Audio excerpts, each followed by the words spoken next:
cha kwanza. Na waomba sana, ukiangalia kwenye jambo hili la taka, pamoja na kazi kubwa iliyofanywa na wenzetu wa NEMC, wamefanya kazi kubwa ya kuendelea kuhamasisha na kuwaeleza wananchi, na ndio maana tuna kitengo maalum pale cha masuala ya compliance na mambo mengine ambacho kinashughulika na masuala haya ya taka. Lakini naomba sana niwaombe wote, wilaya, mikoa, halmashauri, NEMC na kanda zetu zote Tanzania, tuendelee kutoa elimu ya kuelimisha wananchi na kuwaambia kwamba taka si uchafu, bali taka ni fursa. Ukimuona mtu kama pale kwenye wale wadudu, mimi wakati naangalia wale wadudu mwili unasisimka, nikiwa naamini kwamba wale ni wadudu wachafu. Ndio maana nikauliza, wanaliwa hawa? Mzee akaniambia watu wanapiga msosi huu, protini nzuri, mwili ukazidi kunisisimka, na kulaji wadudu kama wale.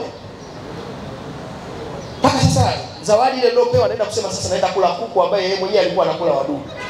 Lakini sio shida, kwa sababu hata hao tunokula nao wanakula wadudu. Lakini kumbe ile pale ni fursa, na ni fursa kubwa, lakini watu huko hawajafahamu. Sasa vipi elimu na taaluma itafika? Na waomba sana NEMC, endeleeni kufanya kazi hii. Halmashauri, wilaya, mikoa, NEMC na wote tuendelee kufanya kazi ya kueleza wananchi. Leo ukienda kwenye majaa ama madampo makubwa unakuta kuna taka nyingi sana zimekaa. Na sio taka tu zimekaa zikiwa zinaleta kero. Maana taka ni uchafu, ukiacha bali fursa. Mwisho wa siku zikipata mvua zisipate, zinaleta harufu mbaya, zinaleta kero kwa wananchi. Wengine taka zinachomwa, zikichomwa ukiangalia chemical ya taka plus chemical ya moto plus moshi, madhara times 2 times 4 times all.